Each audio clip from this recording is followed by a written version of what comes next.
Ladies and gentlemen, welcome to you all as we witness the handover of assets that were corruptly acquired, now being returned to public entities and county governments. This event marks a significant milestone in our nation's fight against corruption. The efforts made and the progress achieved in promoting good governance are undeniable and highly commendable. The government remains resolute in eliminating opportunities for corruption and abuse of office, and in ensuring that the corrupt do not enjoy the proceeds of their illicit actions. I recognize that good governance is a key factor in the success of the bottom-up economic transformation agenda. Governance is crucial for fostering an environment conducive to socio-economic transformation. To realize our aspirations, we must all strengthen our commitment to the rule of law, enhance access to justice, promote national values and principles of governance, and protect fundamental rights and freedoms. Enforcing zero tolerance to corruption is essential for the attainment of all these goals. To achieve this, the government is committed to further strengthen our anti-corruption institutional framework. In this regard, the enhanced implementation of the National Ethics and Anti-Corruption Policy, Sessional Paper Number 2 of 2018, is critical. Our aim is to significantly reduce the severity of corruption and the prevalence of unethical practices by providing a comprehensive framework to promote integrity and combat corruption in a sustainable manner. And that is why I believe in building the institutional capacity of EACC to forestall corruption before it happens and to deal with the challenges of corruption in a manner that is a whole-of-institution approach. I acknowledge the notable milestones achieved by the EACC in the fight against corruption, particularly through the recovery of corruptly acquired assets and unexplained wealth. Such successes play a vital role in deterring corruption by demonstrating that in the end, corruption is not worth the trouble, as the corrupt ultimately lose everything they have taken from the people. I therefore commend the EACC for recovering assets valued at approximately 28 billion over the last 5 years, including both cash, movable and immovable assets. The EACC has also effectively intervened to prevent the loss of public funds amounting to an estimated 41 billion by deploying various strategies to disrupt corrupt networks. Additionally, I am encouraged that the EACC is pursuing the forfeiture of unexplained wealth valued at Kenya shillings 59 billion through ongoing court proceedings against individuals whose assets and interests significantly exceed their non-legitimate sources of income. And I want to encourage EACC to expedite and also ask the judiciary to expedite these processes so that public resources and public assets can be recovered. As we witness the handover of public assets recovered by the EACC on behalf of various public institutions, I urge the beneficiaries to establish robust mechanisms to protect these assets and prevent further illegal acquisition. The recovered land is located in various parts of the country, including Nairobi, Kisii, Nakuru, Bungoma, Kakamega, Uasin Gishu, and Kisii counties. I would like to take this opportunity to express my profound gratitude for the ongoing development of affordable housing in Nairobi's city's industrial area off Enterprise Road. This development is taking place on land recovered by the EACC, and the beneficiaries will be many Kenyans who deserve economic inclusion. This land, measuring 21 hectares had been unlawfully taken from the Meteorological Department by private individuals. The recovery of such assets reaffirms Kenya's commitment to upholding the Constitution and fulfilling its obligation as a member of the international community under the United Nations Convention Against Corruption. Ladies and gentlemen, corruption is a serious threat to our nation. It undermines service delivery, weakens public policy, compromises the public interest, and erodes our institutions, depriving the government of capacity to secure the country and deliver development. Corruption endangers all of us, both individually and collectively. As I have previously committed, we are working on a series of amendments to present to Parliament aimed at promoting accountable leadership and integrity in governance. Among these is the proposal to the Evidence Act and the Criminal Procedure Code, along with other relevant legislative updates to statutes concerning corruption. These amendments will expedite the investigation and prosecution of corruption and economic crimes, ensuring that such cases are concluded within 6 months. I made this commitment, and the Attorney General is seized with the necessary work that will go into us engaging Parliament on the amendments to achieve this aim.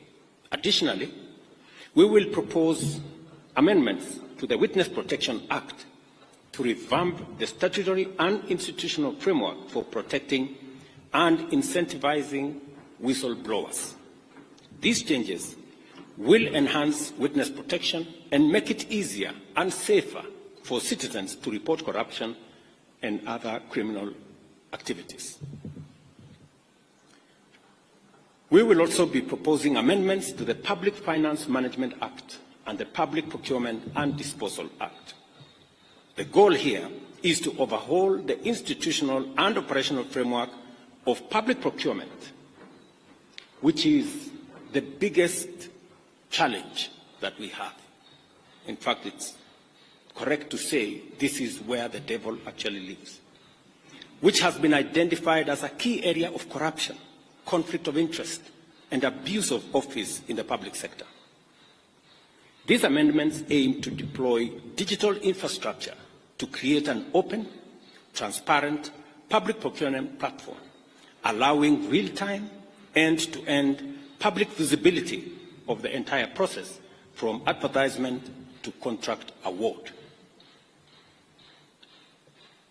Number 4, I have engaged with parliamentary leadership and urged Parliament to swiftly pass the Conflict of Interest Bill.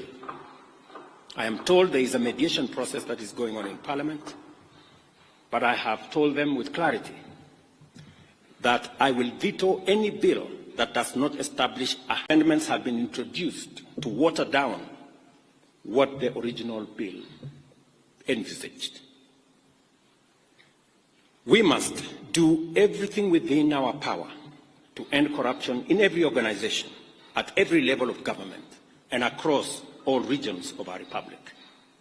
To this end, everyone entrusted with public authority must be held to high standards of transparency and accountability.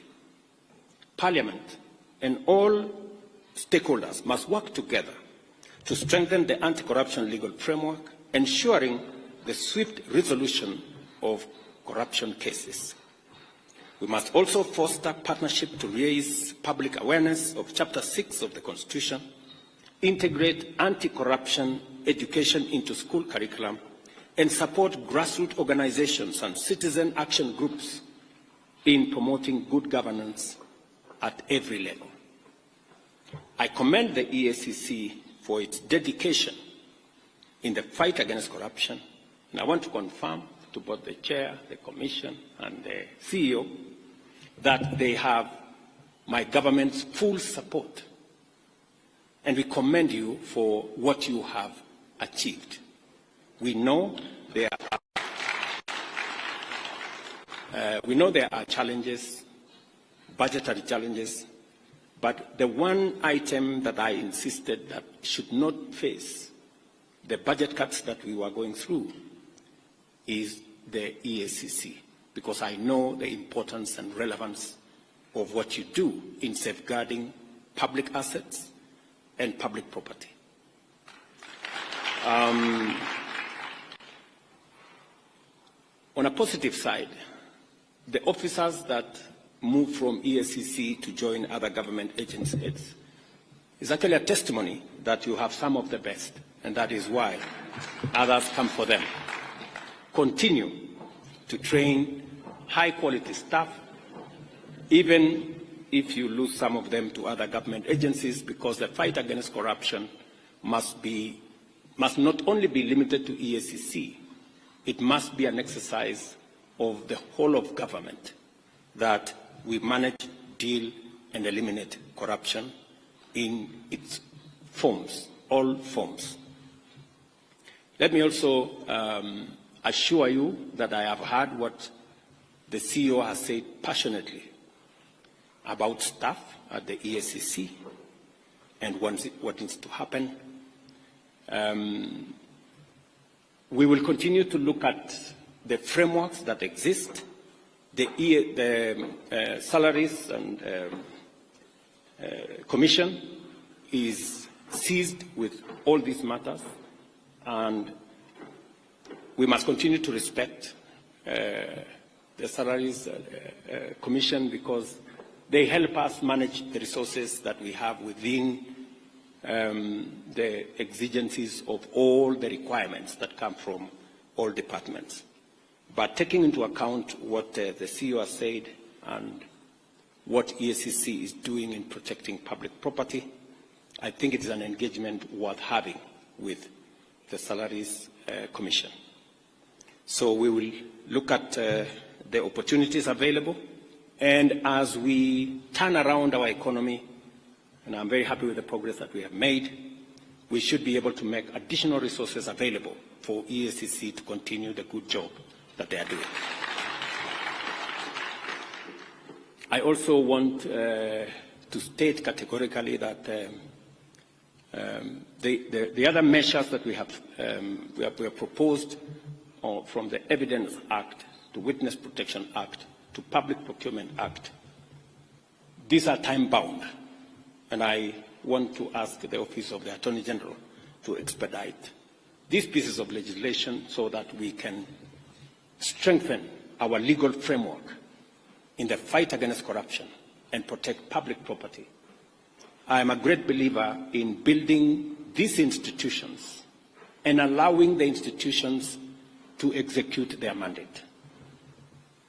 The chairman here will tell you, who was my pastor before he retired,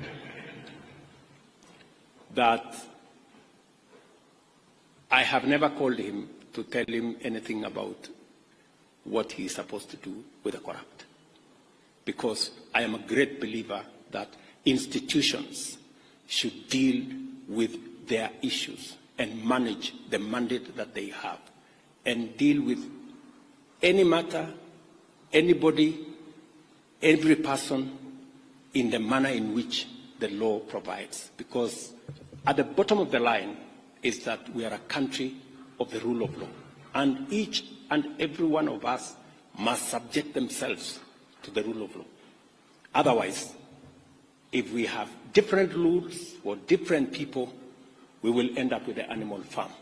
And I don't think that is where we want to take our country. And so my ask also of our judiciary is to expedite the corruption cases, and indeed every other matter in court, in a manner that gives the country the opportunity to move forward, to make decisions, to recover what we can recover, and to allow the country to move forward. I know indicated to me the budgetary challenges that they have, and I think it's the case with all our other institutions. And it is a bigger statement as to what we need to do as Kenyans on how to make sure that we use the resources we have in a very prudent manner, and we also find ways and means of ensuring that we have sufficient resources and we account for them. Whatever taxes Kenyans pay, we must account for them so that we can have the opportunity to grow the pie for us to be able to meet all the expenses and all the budgetary allocations that are being requested of us from different institutions. I also wish to say that we should have a whole-of-government approach when we are discussing resources. And we must all be alive to the fact that resources are raised. And so we must all contribute to making sure that we have the requisite resources to be able to meet all the needs and the requirements of all the institutions that support our governance structure and provide the resources for the development of our country. I am very confident that working together between the judiciary, the legislature, and the executive, as we have undertaken, we should be able to move the country pretty fast into the next level. So again, I commend Eacc, and I want to assure them that we will continue to undertake necessary reforms to strengthen oversight institutions and improve service delivery to all the people of Kenya. And I'm asking all arms of government to work together in concert to make sure that we not only raise the resources that are necessary for us to run the affairs of our nation, but resources raised must also be protected by all of us, making sure that we account for every